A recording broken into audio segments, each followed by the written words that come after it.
কিছু পেয়েছেন, যা কিছু আপনার অর্জন, তাই নিয়েই সুখী থাকার চেষ্টা করুন বন্ধুরা। তাহলে অবশ্যই আপনি সুখ পাবেন।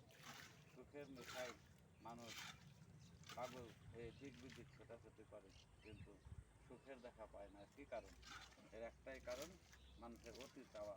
অতি চাওয়া মানুষকে যে কোথায় নিয়ে যায় বন্ধুরা, মানুষ থেকে অমানুষ সে পরিণত করে। মানুষ হয়ে ওঠে দানব, মানব থেকে দানবে পরিণত হয় মানুষ, কিন্তু সুখের দেখা পায় না।